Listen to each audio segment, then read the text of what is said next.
Oracle is a multinational company that provides cloud services, enterprise software platforms, and device management solutions. S pause second equals 0. 2 e pause S pause second equals 0. S pause second equals 0. 2 e pause. The company was formed in California in 1977 but later moved its headquarters to Austin, Texas. S pause second equals 0. 2 e pause His foray into the cloud industry has yielded encouraging results, particularly in the area of enterprise resource planning.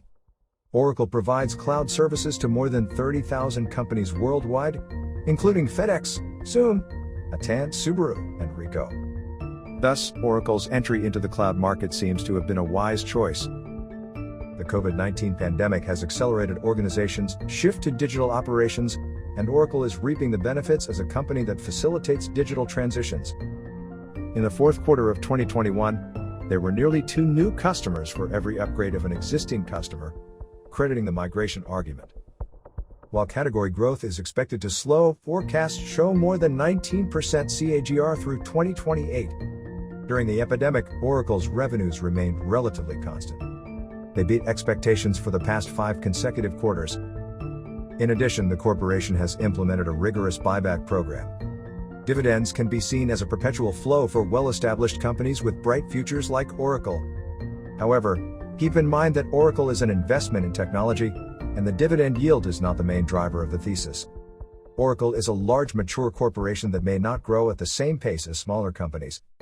Nevertheless, Oracle adds stability to its portfolio because it's a stock that rarely swings wildly. Analysts expect SAP ERP migrations to continue. As more revenue is recognized, we should see an increase in profitability year over year. Oracle demonstrates how the old can be made new again. The company's success in the cloud and new technologies is its most notable achievement, especially its influence on the autonomous database.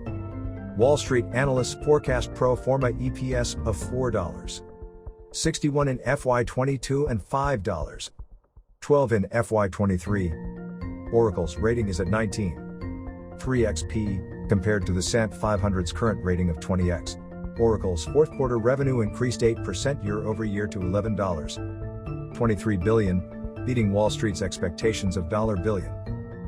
The company has made several changes to increase its profitability, including moving its headquarters from California to Texas and implementing a flexible teleworking strategy. Oracle also has more than $46 billion in cash on its balance sheet, giving plenty of fireworks to make significant acquisitions. Oracle is a dairy cow with a product that competes in virtually every category of enterprise software. In FY22's growth plan is based on cross-selling industry-specific manufacturing, CRM, and software products to its vast ERP customer base. Oracle produced exceptionally excellent pro forma operating margins of 47% for the entire year in FY21, a 2.5-point improvement over FY20. The company's founder, an undeniable talent, made a critical error of judgment a few years ago, allowing several competitors to build excellent companies like Amazon, Google, and Microsoft. Oracle was way behind the competition when it came to cloud-based infrastructure and applications. But analysts have seen and read enough to believe that Oracle's faster growth is on the way, and that most forecasts are underestimating the company's potential operating performance.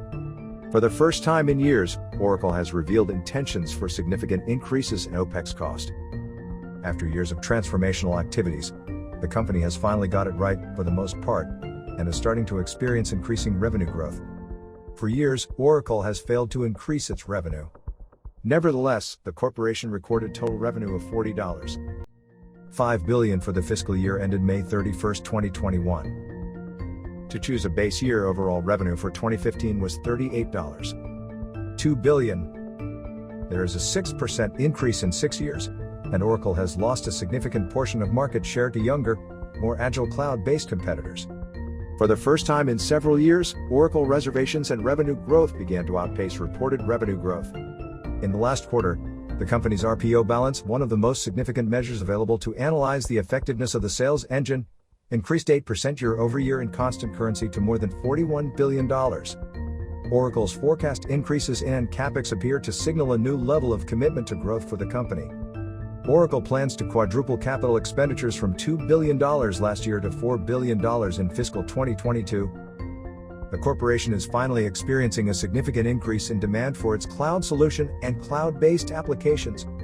Oracle's standalone database offering, while not the revolutionary technology its founder had envisioned, may be starting to pay off. According to the company, Oracle's market share in IT infrastructure is beginning to recover. Infrastructure subscription sales, primarily related to the database, increased 6% to $4.3 billion in the fourth quarter. Larry Ellison, the company's CTO and founder, is known for his competitive nature. He has supported the U.S. team's entry into the Copa America competition. He claims that OCI's cost/performance ratio is much higher than that of its competitors. As an application provider, Oracle has struggled to compete with SAP and Workday successfully. For years, Oracle has reported remarkable growth rates for its cloud-based applications. In contrast, overall application revenues have remained static or even declined. The previous quarter results present a very optimistic scenario for the future expansion of Oracle in the infrastructure market.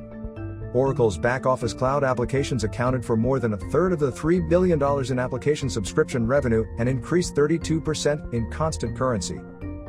In its domain of application, the company has some points of differentiation. For example, he claims that the new production system fully supports robotics factories and likely has a collection of cloud CRM apps more integrated than Salesforce. In addition, Oracle has been a profitable software vendor for many years, raising operating margins to increase its EPS by 20% without increasing revenue continually. However, the growth rate of the company's infrastructure, which is still primarily database-based, is barely positive. Nevertheless, Oracle's sales and product strategies are expected to start delivering significant positive results in the coming quarters. Oracle is expected to increase its sales by approximately 4.5% this year and next year. The company continues to provide professional services, and that revenue category grew at an unexpected rate in the last quarter. On the other hand, professional services revenues continued to decline year on year. The CEO mentioned average single-digit growth for the current fiscal year and made several additional comments indicating the company will grow faster. Oracle is not a company that seeks growth prospects for growth. Instead, consistent, profitable, and, most importantly, long-term business expansion is prioritized. Oracle's business is solid in the cloud ERP market, where it is far ahead of competitors such as Workday, SAP, and Microsoft. Oracle's core revenue has increased significantly over the past 8 months despite increased market competition over the past decade. Oracle CEO Larry Ellison is known for his unconventional management style. In the most recent conference call, he stated that Oracle's ERP software is far superior to everyone else's in the cloud. SAP CEO Christian Klein was significantly more measured in his comments, noting that SAP dominates the ERP market. In the first quarter of this year, the company gained more than 250 new customers. Oracle's cloud infrastructure has faced supply constraints for several quarters as more customers move workloads to the cloud. The emphasis is not on frontline growth numbers but the strategy's quality, safety, and long-term viability.